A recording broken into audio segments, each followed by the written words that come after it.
देश के पहले प्रधानमंत्री नेहरू को गुजरे हुए 56 साल बीत चुके हैं, लेकिन स्कॉलर मानते हैं कि वो पहले से कई ज़्यादा आज महत्व रखने लगे हैं।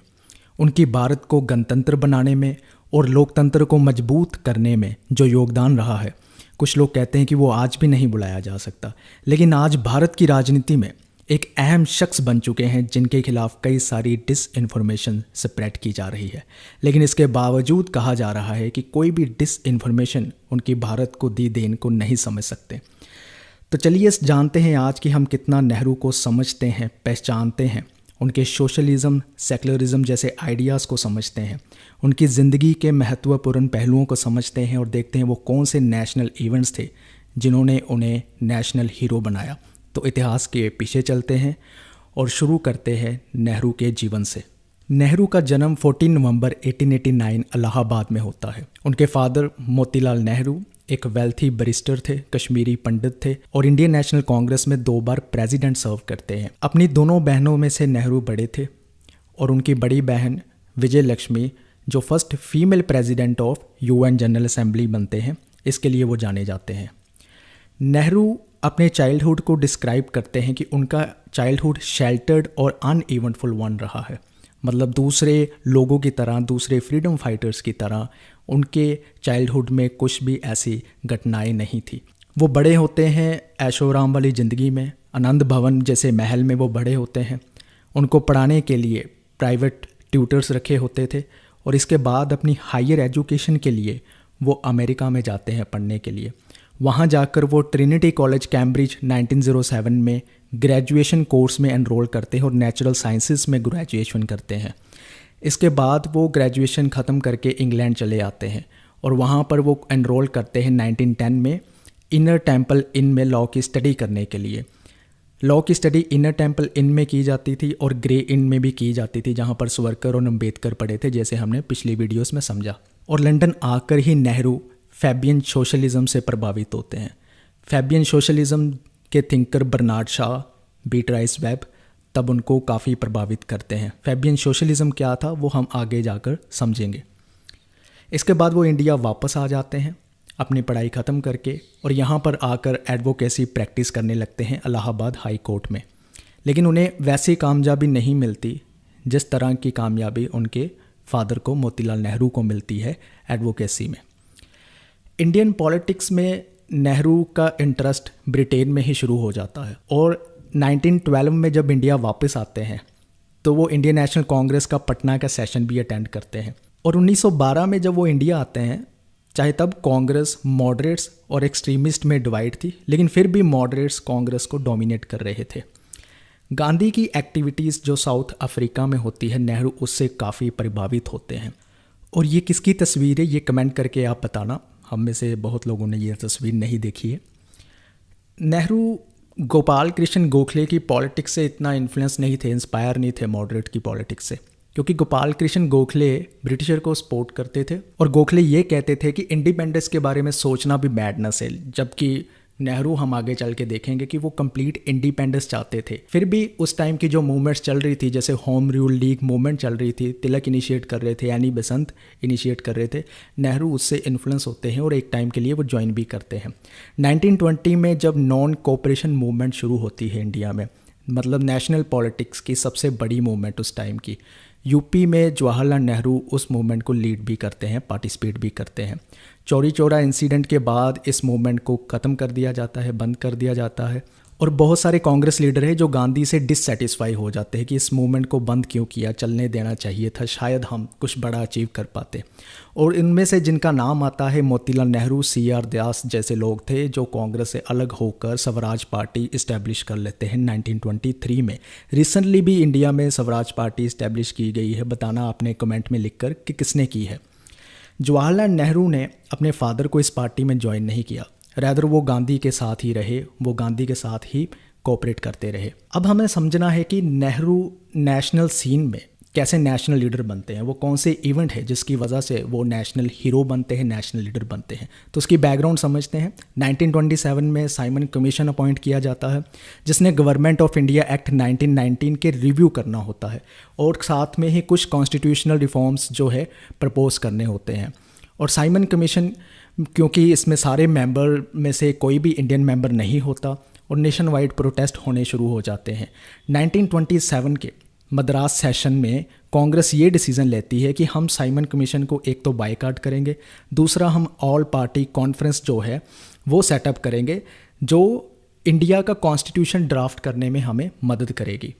और इस कॉन्फ्रेंस होती भी है। 19 मई 1928 में कॉन्फ्रेंस होती है और वहाँ पर ये डिसीज़न लिया जाता है कि हम एक कमेटी बनाएंगे जो ये कॉन्स्टिट्यूशन को ड्राफ्ट करेगी। इस कमेटी के चेयरमैन चुना जाता है मोतीलाल नेहरू को, और मोतीलाल नेहरू अपनी इस रिपोर्ट को सबमिट करते हैं अगस्त 1928 में ऑल पार्टी कॉन्फ्रेंस में। इस रिपोर्ट को हम नेहरू रिपोर्ट के नाम से जानते हैं और ये रिपोर्ट बहुत ही इम्पोर्टेंट रिपोर्ट थी। ये रिपोर्ट में कांग्रेस ने ब्रिटिशर से कंप्लीट इंडिपेंडेंस तो नहीं मांगी, लेकिन डोमिनियन स्टेटस मांगा। Dominion status Australia, New Zealand, Canada जैसी कंट्रीज़ को मिल रखा था जो ब्रिटिश अंपायर के विद इन मिलता है, और कुछ सेल्फ गवर्नमेंट बनाने जैसी प्रोविजंस होती है। इरविन डेक्लेरेशन होती है। लॉर्ड इरविन 31 अक्टूबर 1929 को डिक्लेयर करते हैं कि इंडिया को हम डोमिनियन स्टेटस दे देंगे, लेकिन डेट मेंशन नहीं करते, कोई डेडलाइन नहीं देते। तो ना ही साइमन कमीशन से खुश थे इंडियन लीडर और ना ही इरविन डेक्लेरेशन से खुश थे। लेकिन फिर भी नेहरू रिपोर्ट को किसी तरह से पास कर दिया जाता है कांग्रेस के कलकत्ता सेशन में दिसंबर 1928 में।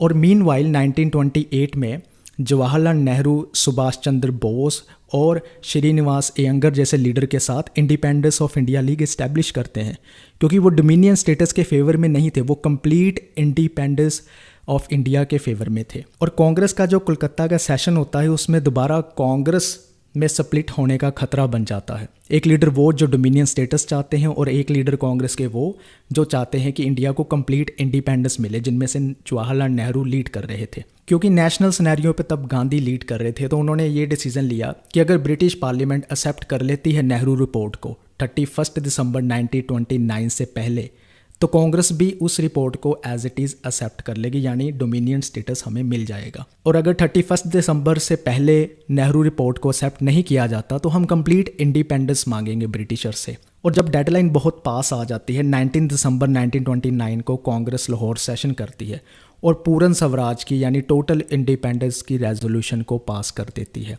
और इस सेशन में नेहरू प्रेसिडेंट थे और ये सेशन लाहौर सेशन बहुत ही इंपॉर्टेंट सेशन है इंडियन नेशनल मूवमेंट हिस्ट्री का। 1 साल होने को है लेकिन ब्रिटिश गवर्नमेंट से कोई भी रिस्पांस नहीं आ रहा। ब्रिटिश पार्लियामेंट ने नेहरू की रिपोर्ट पे किसी तरह का कोई भी कमेंट या उसे पास नहीं किया। इसके बाद नेहरू दिसंबर 31, 1929 जो डेडलाइन की डेट थी, वहाँ रावी नदी के किनारे जाकर जवाहरलाल नेहरू इंडिया का फ्लैग लहरा देते हैं, कंप्लीट इंडिपेंडेंस की एक तरह से घोषणा कर देते हैं। तब जो वो फ्लैग लहराते हैं वो कुछ इस तरह से दिखता था। इसके बाद कांग्रेस वर्किंग कमेटी CWC की मीटिंग होती है जनवरी 2, 1930 में, और वहाँ पर ये डिसीज़न लिया जाता है कि हम पूर्ण स्वराज डे भी सेलिब्रेट करेंगे। और उसमें ये डिसीज़न लिया जाता है कि जो लास्ट संडे होगा जनवरी का तब हम सेलिब्रेट करेंगे। और कोइंसिडेंटली वो जनवरी 26 की डेट थी और आज भी जनवरी 26 में हम रिपब्लिक डे सेलिब्रेट करते हैं। यहाँ पर इस इवेंट्स के बाद नेहरू ग्रेजुअली धीरे धीरे नेशनल सीन पर as a national leader emerge होने लगते हैं जो इंडिया के लिए कंप्लीट इंडिपेंडेंस मांग रहे हैं। 1936 में नेहरू को दोबारा इंडियन नेशनल कांग्रेस का प्रेसिडेंट चुना जाता है। हालांकि काफ़ी ऑपोजिशन मिलती है लेकिन फिर भी उन्हें प्रेसिडेंट बनाया जाता है। और 1936 का सेशन भी इम्पोर्टेंट है। यहाँ पर भी कांग्रेस का स्प्लिट होने का खतरा बन जाता है। नेहरू कुछ ऐसी प्रेसिडेंट स्पीच में बातें कह देते हैं जो हम आगे चल के उनके आइडियाज़ में देखेंगे। ब्रिटिश गवर्नमेंट जब वर्ल्ड वॉर 2 में इन्वॉल्व होती है तो वो इंडियन लीडर्स से इंडिया से सपोर्ट मांगती है।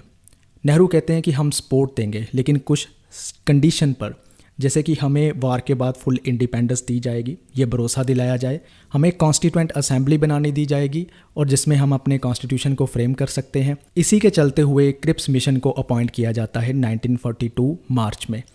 हालांकि Cripps, sir Stafford Cripps Nehru के अच्छे दोस्त थे लेकिन फिर भी कोई सेटिस्फैक्ट्री प्रॉमिस नहीं कर पाते क्योंकि वो मुस्लिम लीग और इंडियन नेशनल कांग्रेस के लीडर्स को ही इकट्ठा करते रहते हैं लेकिन एक कॉमन एजेंडा वो नहीं निकाल पाते।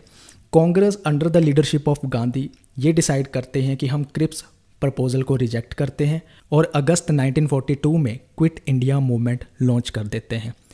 नेहरू इनिशियल हेजिटेशन के बाद वो चाहते थे कि क्रिप्स प्रपोजल को किसी तरह से एक्सेप्ट कर लिया जाए, लेकिन बाद में वो भी क्विट इंडिया मूवमेंट को ज्वाइन कर लेते हैं और कई लीडर्स के साथ उन्हें भी अरेस्ट कर लिया जाता है नेहरू को, और फिर उन्हें छोड़ा जाता है, जेल से रिलीज़ किया जाता है जब कैबिनेट मिशन को अपॉइंट किया जाता है 1946 में। कैबिनेट मिशन के प्लान को एक्सेप्ट किया जाता है और उसके अकॉर्डिंगली प्रोविंशियल असेंबलीज़ में कांग्रेस पार्टिसिपेट करती है और मेजॉरिटी ऑफ सीट्स कांग्रेस को इस इलेक्शन में मिलते हैं।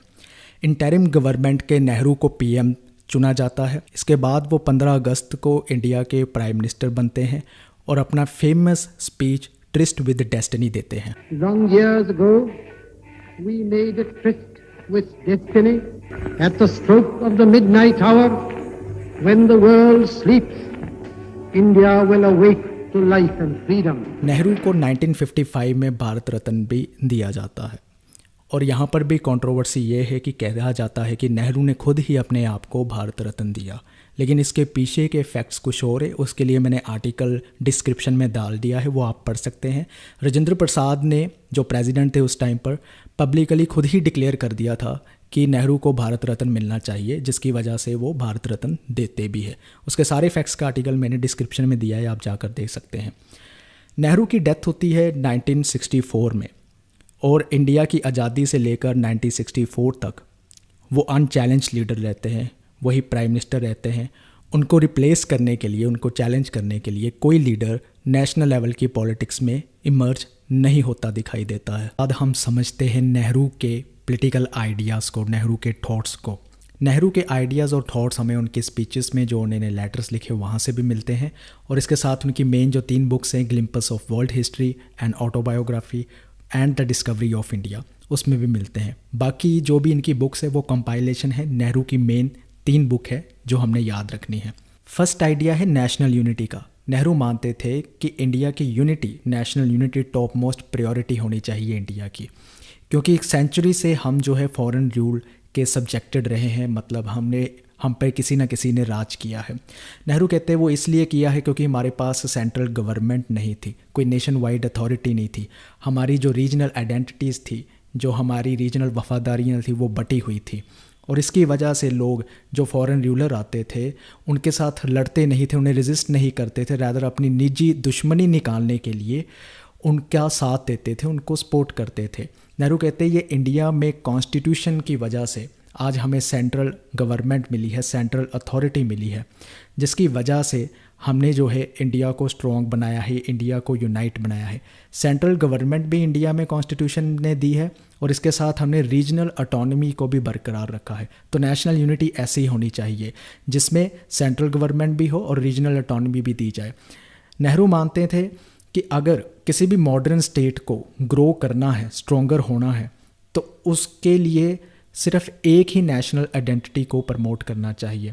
लोगों की वफादारियाँ जो है रीजनल लेवल पर बटे नहीं होने चाहिए और वो सेंट्रल गवर्नमेंट अगर स्ट्रॉन्ग होगी उससे पॉसिबल है। नेहरू लिंग्विस्टिक रीऑर्गेनाइजेशन में बिल्कुल भी विश्वास नहीं रखते थे। भाषा के आधार पर अगर कोई स्टेट क्रिएट की जाएगी तो नेहरू मानते थे इंडिया डिसइंटीग्रेट हो जाएगा, इसलिए वो फेवर में थे सिर्फ एडमिनिस्ट्रेटिव कन्वीनियंस के आधार पर स्टेट को डिवाइड करना चाहिए।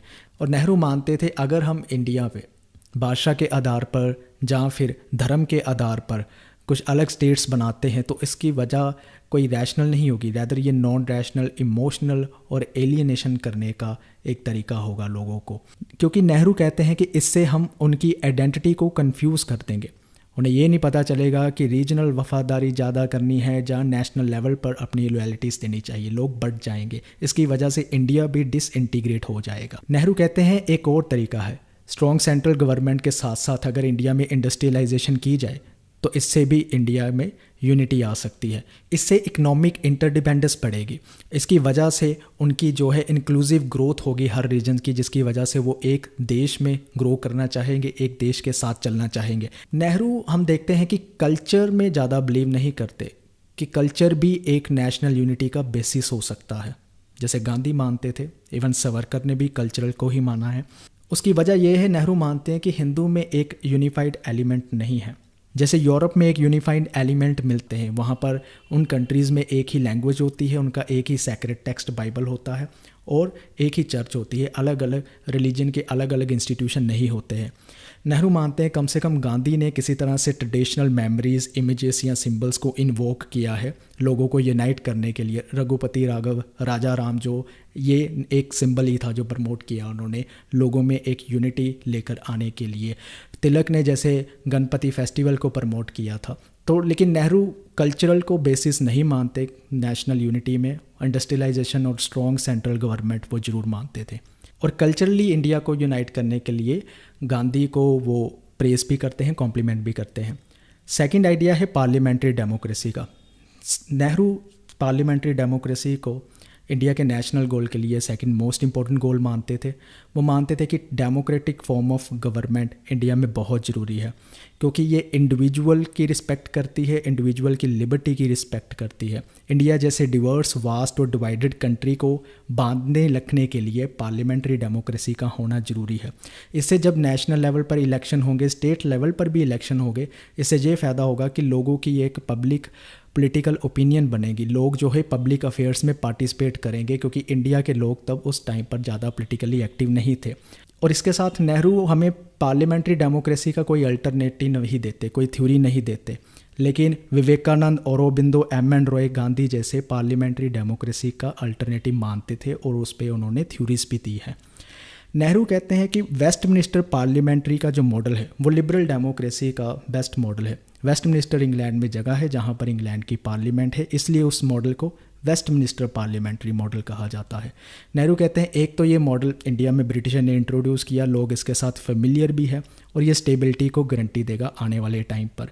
पार्लियामेंट्री डेमोक्रेसी में नेहरू मानते थे कि कन्वेंशनल इंस्टीट्यूशन जो है जो डेमोक्रेसी को बढ़ाते हैं, जैसे यूनिवर्सल अडल्ट सफरेज हो गया, फ्री एंड फेयर इलेक्शन हो गया, सेपरेशन ऑफ पावर हो गया, independent judiciary, free press, civil liberties जैसी चीज़ें जो लोगों के बेसिक राइट्स, कॉन्स्टिट्यूशनल के बेसिक राइट्स को गारंटी करते हैं, फंडामेंटल राइट्स को गारंटी करते हैं। इसलिए पार्लियामेंट्री डेमोक्रेसी का इंडिया में होना ज़रूरी है। लेकिन इस पार्लियामेंट्री डेमोक्रेसी में ओपोजिशन का क्या रोल रहेगा, क्योंकि नेहरू जिस टाइम पर ये अपनी बातें कर रहे हैं, थॉट्स दे रहे हैं, तब तो लोग क्रिटिसाइज़ करने लगे थे कि इंडिया में एक कांग्रेस सिस्टम है, जैसे रजनी कोठारी ने कहा। तो इस कांग्रेस सिस्टम में ओपोजिशन कैसे आएगी? कांग्रेस सिस्टम का मतलब है जहाँ सब कुछ डिसीजन कांग्रेस ले रही है, सब कुछ कांग्रेस डिसाइड कर रही है। तो कांग्रेस अपने आप में एक पार्टी नहीं है, या कांग्रेस एक सिस्टम है। तो नेहरू मानते थे कि पार्लियामेंट्री डेमोक्रेसी में एक स्ट्रॉन्ग और यूनाइटेड ऑपोजिशन का होना ज़रूरी है। लेकिन उस टाइम पर जब तक नेहरू प्राइम मिनिस्टर रहते हैं, कोई स्ट्रॉन्ग और यूनाइटेड ऑपोजिशन नेहरू के अगेंस्ट नहीं आ पाती। तो नेहरू उसके लिए क्या करते हैं, कैसे कंपनसेट करते हैं? नेहरू जो भी बचे कुचे ओपोजिशन लीडर थे कम गिनती में, उनको रेगुलरली ब्रीफ करते थे कि उनकी कैबिनेट में कौन से डिसीजन लिए जा रहे हैं, क्या किया जा रहा है। इसके साथ वो अपनी ही पार्टी में इंटरनल डिबेट्स को एनकरेज करते थे और जो लोग उनके साथ सहमत नहीं थे उनको वेलकम भी करते थे। कई बार तो नेहरू ने ओपोजिशन को ही कहते इंटरनलाइज कर लिया था। इसका मतलब ये है कि वो कभी कभी खुद ही लीडर ऑफ ऑपोजिशन एक्ट करने लगते थे। नेहरू अपने कोलीग्स को पब्लिकली क्रिटिसाइज़ करते थे, इवन अपनी भी मिस्टेक मानते थे और उसको सुधारने की कोशिश करते थे। प्रेस को भी ये इनकरेज किया कि आप भी ऑपोजिशन का रोल इंडिया में प्ले करो, आप भी गवर्नमेंट की जहाँ गलतियाँ हैं, मिस्टेक है, जो कमियाँ हैं उसको कैसे ठीक करना है वो भी बातें आप लोगों तक पहुँचाओ। लेकिन फिर भी इन सब बातों के बावजूद भी इंडिया में जो strong opposition party role play कर सकती थी, वो ये सब बातें नहीं कर सकती थी। थर्ड आइडिया है इंडस्ट्रियलाइजेशन का। नेहरू ये मानते थे कि कॉटेज और स्मॉल स्केल इंडस्ट्री प्रमोट करने से पॉवर्टी और अनएम्प्लॉयमेंट की प्रॉब्लम को टैकल किया जा सकता है, जो एक गांधीयन आइडिया है, लेकिन कम्प्लीटली नहीं किया जा सकता। ये सिर्फ एक टेम्परेरी मेजर्स हो गई। इंडिया को फुली इंडस्ट्रियलाइज्ड करना ज़रूरी है अगर हम पॉवर्टी और अनएम्प्लॉयमेंट को टैकल करना चाहते हैं। और अगर टेक्नोलॉजी डिमांड करती है बिग इंडस्ट्री की, तो हम बड़ी मशीन और बिग इंडस्ट्री इंडिया में लेकर आएंगे, हमें ये एक्सेप्ट करना होगा। नेहरू मानते हैं अगर हम ब्रिटिश रूल के सब्जुगेशन में रहे हैं, अगर उन्होंने हम पर राज किया है, तो उसकी वजह है कि इंडिया के जो मोड ऑफ प्रोडक्शन है वो काफ़ी ट्रेडिशनल रहते हैं, वो एडवांस नहीं है, वो इंडस्ट्री की तरह नहीं है। नेहरू ज़्यादा मानते हैं कि सिर्फ इंडस्ट्री जो है इकोनॉमिक डेवलपमेंट कर सकती है, एग्रीकल्चर जो है वो इकोनॉमिक डेवलपमेंट में इतना कंट्रीब्यूट नहीं कर सकती। नेहरू और उनके कुलीग जो इंडस्ट्री का एक्सपीरियंस यूरोप में लेता है उसको अनक्रिटिकली इंडिया के लिए भी एक्सेप्ट करते हैं, इसलिए वो इंडस्ट्री में ज़्यादा ओवरफेथ दिखा रहे हैं। भिखू पारख लिखते हैं कि नेहरू जल्दबाजी में थे, वो इंडस्ट्री से तो इंडिया को ट्रांसफॉर्म करना चाहते थे, लेकिन वो एग्रीकल्चर ग्रोथ में बिल्कुल भी विश्वास नहीं रखते थे, क्योंकि वो एग्रीकल्चर को कल्चरली इन्फीरियर एक्टिविटी मानते थे। वो मानते थे कि इसकी वजह से लोग विलेज तक ही लिमिट रह जाते हैं, उनकी सोच जो है वो ज़्यादा ग्रो नहीं हो पाती, जिससे इंडिया में इग्नोरेंस और ट्रेडिशनलिज्म जो है वो ज़्यादा बढ़ जाएगा। सोशलिज़म का आइडिया नेहरू का समझते हैं सबसे इम्पोर्टेंट आइडिया ही उनका सोशलिज़म का है। नेहरू कैम्ब्रिज डेज में बर्नार्ड शॉ और वेब के फैबियनिज़म से इंस्पायर होते हैं। फैबियनिज़म इमर्ज होता है फैबियन सोसाइटी से, जो लंदन 1884 में इस्टेब्लिश की जाती है। फैबियन सोशलिज़म का मतलब यही है कि डेमोक्रेटिक वे से धीरे धीरे सोशलिज़म को किसी तरह से इंट्रोड्यूस करना, रिफॉर्म्स लेकर इंट्रोड्यूस करना, ना कि रेवोल्यूशन के थ्रू इंट्रोड्यूस करना। तो इसी से इंस्पायर होकर नेहरू मानते हैं कि सोशलिज़म के दो फॉर्म्स होते हैं, एक है साइंटिफिक मेथड ऑफ एनालिसिस और एक होता है नॉर्मेटिव डॉक्ट्रिन, जो ये बताता है कि सोसाइटी कैसी होनी चाहिए। इन दोनों को हम अब डिटेल में समझते हैं। पहली फॉर्म में नेहरू ये कहते हैं कि जो साइंटिफिक मेथड ऑफ एनालिसिस है उसमें जो इकोनॉमिक फैक्टर की प्राइमेसी दी जाती है। इकोनॉमिक फैक्टर की प्राइमेसी का मतलब ये है कि हमारी सोसाइटी में जो कुछ भी डिसाइड हो रहा है, हमारी सोसाइटी में अगर कोई चेंज आ रहा है वो इकोनॉमिक चेंजेस की वजह से ही चेंज आ रहा है। यहाँ तक कि हमारे जो पॉलिटिकल व्यूज़ भी बनते हैं, ठीक है, हम जो पॉलिटिकली डिसीजन भी लेते हैं उसमें कहीं ना कहीं इकोनॉमिक इंटरेस्ट छुपा होता है। तो नेहरू इस मेथड को साइंटिफिक मानते हैं, इसको फैक्ट मानते हैं, और नेहरू ये बिलीव करते हैं कि इस मेथड से हमें ये भी समझने को मिलता है कि ब्रिटिशर ने इंडिया को कॉलोनाइज़ क्यों किया। ब्रिटिशर ने इंडिया को कॉलोनाइज़ इसलिए नहीं किया ताकि इंडिया के लोगों को सिविलाइज कर सके, जैसे कि ब्रिटिशर थ्योरी प्रमोट करते थे वाइट मैन बर्डन की। वो कहते हैं कि ब्रिटिशर ने इसलिए कॉलोनाइज़ किया ताकि वो रॉ मटेरियल ले सके, यहाँ पर मार्केट को इस्टेब्लिश कर सके, और इंडिया के सारे जो रिलीजियस कन्फ्लिक्ट भी है वो भी इस थ्योरी से समझे जा सकते हैं। उन कन्फ्लिक्ट में भी कहीं ना कहीं इकोनॉमिक इंटरेस्ट छुपा हुआ है। नेहरू कहते हैं मैंने ये देखा है कि हर कम्युनल डिमांड जो भी है वो एट द एंड एक जॉब्स की डिमांड होती है। मतलब गवर्नमेंट में हाई पोजीशन पाने के लिए, गवर्नमेंट में जॉब्स पाने के लिए, ताकि किसी ना किसी तरीके से वो अपनी कम्युनिटी के बंदे ही वहाँ पर रूल कर सके और उनका राज जो है बढ़ सके। तो कहीं ना कहीं इकोनॉमिक इंटरेस्ट भी इसके पीछे जो है छुपा होता है। सोशलिज़म का जो सेकंड आइडिया है नॉर्मेटिव डॉक्ट्रिन का, जिसमें कोई साइंटिफिक एनालिसिस नहीं है, रादर ये बताया जाता है कि एक आइडियल सोसाइटी क्या है, सोसाइटी कैसी होनी चाहिए, कैसी दिखनी चाहिए, वो है सोशलिज़म का नॉर्मेटिव डॉक्ट्रिन। नेहरू कहते हैं कि सोशलिज़म इस आइडिया के थ्रू इंसानियत को, ह्यूमैनिटी को ट्रांसफॉर्म करना चाहता है। ये आइडिया कोई कैपिटलिज्म, क्लास वार या रेवोल्यूशन, इकोनॉमिक डिटर्मिनिज्म की थ्योरी जो कार्ल मार्क्स और लेनिन प्रमोट कर रहे थे उसके साथ इसका लेना देना कुछ भी नहीं है। ये आइडिया अपने आप में क्लासलेस है, क्लास पर कोई विश्वास नहीं करता। ये डेमोक्रेटिक आइडिया है जो ह्यूमन को, लोगों को मटेरियल और ऐसी मोरल कंडीशंस प्रोवाइड करना चाहता है जिससे उनकी डेवलपमेंट हो सके। नेहरू मानते थे ये आइडिया कोऑपरेटिव सोसाइटीज़ को डेवलप करता है, लोग एक दूसरे के साथ कोऑपरेशन से रहे, उस आइडिया को प्रमोट करता है, और लोगों में नॉन एक्विजिटिव इम्पल्सेस हो उसको इनकरेज करता है। इसका मतलब ये है कि लोग सिर्फ मटेरियल वेल्थ के बारे में ना सोचे, सिर्फ लोग मनी माइंडेड ना हो, इंसान के बारे में सोचे, इंसानियत के बारे में सोचे। तो इस सोशलिज़म के आइडिया में प्रोडक्शन जो होनी चाहिए वो प्लान्ड होनी चाहिए, ऑर्गेनाइज्ड होनी चाहिए, कोऑपरेटिव लाइंस के अकॉर्डिंगली होनी चाहिए, ये नेहरू बताते हैं। नेहरू कहते हैं कि इस सोशलिज़म के आइडिया में हम ह्यूमन नीड्स को फोकस कर रहे हैं, हम प्रॉफिट्स को फोकस नहीं करते जैसे कैपिटलिज्म में किया जाता है, और इस आइडियाज़ में हम फ्रीडम्स और राइट्स भी दे रहे हैं। सोशलिज्म में ज़्यादातर यही देखा जाता है कि अथॉरिटेरियन बन जाती है गवर्नमेंट, वो फ्रीडम और राइट्स को करटेल करती है, जैसे स्टालिन के टाइम पर रशिया में कहा जाता है, और चाइना के सोशलिज्म में भी यही चीज़ देखी जाती है। लेकिन नेहरू कहते हैं सोशलिज्म ऐसा नहीं होना चाहिए। सोशलिज्म में बेसिक फ्रीडम्स भी देनी चाहिए और लोगों को राइट्स भी देने चाहिए, कॉन्स्टिट्यूशनली फंडामेंटल राइट्स भी देने चाहिए। नेहरू का सोशलिज्म मार्क्स से कैसे डिफरेंट है ये भी समझना होगा। नेहरू जो है मैन को प्रोड्यूसिंग बीइंग नहीं मानते हैं। नेहरू नहीं मानते हैं कि ह्यूमन बीइंग जो है अपने आप में उसकी जो बेसिक एक्टिविटी है जो करना चाहता है वो कुछ प्रोड्यूस करना चाहता है, कुछ क्रिएट करना चाहता है। इस पे नेहरू कुछ भी फोकस नहीं करते।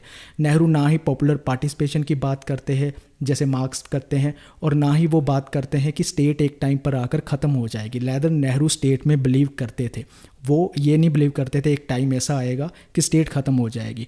नेहरू का सोशलिज़म बेसिकली लिबरल सोशलिज़म है, डेमोक्रेटिक सोशलिज़म है, जो इंडिविजुअल पर ज़्यादा फोकस करता है और कम्युनिटी लाइफ पर कम फोकस करता है। कम्युनिज़म जो मार्क्स का आइडिया था उस पर कम फोकस करता है।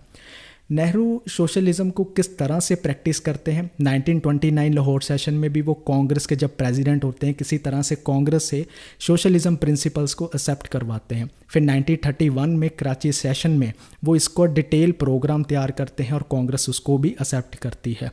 सोशलिज़म नेहरू लखनऊ सेशन में जब दोबारा प्रेसिडेंट बनते हैं 1936 में, कहते हैं कि ये उनके लिए एक वाइटल क्रीड है, एक ऐसा पंथ है, एक ऐसा मज़हब है जिन्हों वो दिलो जान से चाहते हैं। नेहरू कहते हैं कि कांग्रेस को सोशलिस्ट ऑर्गेनाइजेशन बनना चाहिए। ये लखनऊ के सेशन में प्रेसिडेंशियल स्पीच में कहते हैं, और इस स्पीच की वजह से बवाल हो जाता है। उनके कलीग्स डर जाते हैं कि नेहरू किस डायरेक्शन में कांग्रेस और इंडिया को लेकर जा रहे हैं, और वो रेजिग्नेशन भी दे देते हैं। इसकी वजह से कांग्रेस का दोबारा स्प्लिट भी हो सकता था, लेकिन किसी तरह से ये बात टल जाती है। और नेहरू यहाँ से ये सीखते हैं कि इंडिया में सोशलिज़म को अगर समझाना है तो वो इंडियन लैंग्वेज में समझाना होगा। हम डायरेक्टली सोशलिज़म की बातें यहाँ नहीं कर सकते, क्योंकि सोशलिज़म को यहाँ पर रेवोल्यूशन, ब्लडशेड रेवोल्यूशन के साथ किसी तरह से रिलेट कर लिया जाता है और लोग डर जाते थे। और देश की आज़ादी के बाद 1955 में आबादी सेशन में नेहरू डिक्लेयर करते हैं कि इंडिया में सोशलिस्टिक पैटर्न ऑफ सोसाइटी होगी। सोशलिस्टिक पैटर्न ऑफ सोसाइटी का मतलब क्या है? इसके कुछ प्रिंसिपल्स नेहरू देते हैं। जैसे कि पहले वो देते हैं कि हम प्रिंसिपल मीन्स ऑफ प्रोडक्शन को नेशनलाइज करेंगे, जैसे बैंक को नेशनलाइज किया गया था। जैसे कि स्टील, कोल और रेलवे जैसी सर्विसेज जो हैं उनको जो है नेशनल लेवल पर रखेंगे। कहने का मतलब है सेंट्रल गवर्नमेंट उन्हें कंट्रोल करेगी, और उसकी वजह से हमारी जो है नेशनल प्रोडक्शन होगी, उसकी ग्रोथ होगी नेशनल प्रोडक्शन की। नेशनल प्रोडक्शन की ग्रोथ होना ज़रूरी है, उससे नेशनल वेल्थ क्रिएट होगी, जिसको हम इक्विटेबल डिस्ट्रीब्यूट करने की कोशिश करेंगे। मतलब एक समान लेवल पर लोगों पे वो डिस्ट्रीब्यूट होगी, और रिच और पुअर का गैप भी जो है वो कम होएगा इंडिया में। नेहरू कहते हैं कि वेलफेयर स्टेट और सोशलिस्टिक पैटर्न ऑफ सोसाइटी में बहुत फ़र्क है। क्या फ़र्क है? नेहरू मानते हैं अगर वेलफेयर स्टेट पॉसिबल ही नहीं हो सकती अगर उसके पास नेशनल वेल्थ ही नहीं है। नेशनल वेल्थ को इंक्रीज़ करना हमारा फर्स्ट गोल है, देन हम वेलफेयर स्टेट क्रिएट करेंगे। जब हम नेशनल वेल्थ को क्रिएट कर लेंगे, हमारे पास कुछ डिस्ट्रीब्यूट करने को भी होगा, नहीं तो हम क्या डिस्ट्रीब्यूट करेंगे? हम गरीबी और पॉवर्टी ही डिस्ट्रीब्यूट करते रह जाएंगे। इसलिए वेलफेयर स्टेट सेकंड स्टेप है, और फर्स्ट स्टेप है सोशलिस्टिक पैटर्न ऑफ सोसाइटी से किसी तरह से नेशनल वेल्थ को ग्रो करना। चलिए, सोशलिज्म बहुत पढ़ लिया, अब मैं और बोर नहीं करूँगा। नेक्स्ट चलते हैं सेकुलरिज्म के आइडिया में। नेहरू का सेकुलरिज्म का आइडिया बहुत ही कम्प्लेक्स और वेग है। नेहरू अपने सेकुलरिज्म के आइडिया में दो तरह के डिफरेंस बताते हैं। एक सेकुलरिज्म वो है जो आइडियोलॉजिकल और इंस्टीट्यूशनल लेवल पर वर्क करता है, और एक सेकुलरिज्म के आइडिया में स्पिरिचुअलिज्म का आइडिया वर्क करता है। हम दोनों को एक एक करके समझते हैं, और नेहरू ज़्यादा बिलीव करते हैं स्पिरिचुअलिज्म के आइडिया में। वो आइडियोलॉजिकल और इंस्टीट्यूशनल डिमेंशन जो है उसको ज़्यादा फेवर नहीं करते, उसके अगेंस्ट है। तो स्पिरिचुअल डिमेंशन में नेहरू कहते हैं कि कुछ इंपॉर्टेंट क्वेश्चन होते हैं कि ह्यूमन लाइफ का पर्पस क्या है, इसका नॉन ह्यूमन वर्ल्ड के साथ क्या रिलेशन है, नेचर के साथ क्या रिलेशन है, वो हमें स्पिरिचुअल डिमेंशन से ही पता चलते हैं, स्पिरिचुअलिज्म से ही पता चलते हैं। और नेहरू ऐसे डिमेंशन को अद्वैता डिफाइन करते हैं। अद्वैता क्या है? जहाँ पर हम ये जानते हैं कि कोई ना कोई क्रिएटिव फोर्स है, कोई ना कोई रचनात्मक शक्ति है, कोई ऐसी ऊर्जा है जो ह्यूमन लाइफ के पीछे काम कर रही है, उसको चला रही है। और नेहरू मानते हैं साइंस और स्टेट इस डोमेन को टच नहीं करते हैं, इस पे वो इंटरफेयर नहीं कर सकते हैं। सेकुलरिज्म की सेकंड डिमेंशन में जो आइडियोलॉजिकल और इंस्टीट्यूशनल डिमेंशन है, उसमें नेहरू कहते हैं कुछ रिलीजियस बिलीफ होते हैं, कुछ फेथ होते हैं, जिसे वो कहते हैं थियोलॉजिकल डॉगमास, जिसका मतलब ये है देवी देवताओं की एग्जिस्टेंस में मानना, गॉड की एग्जिस्टेंस में मानना, नर्क स्वर्ग जैसी बातों को मानना, पाप पुण्य जैसी कर्म वाली थ्योरी में बिलीव करना।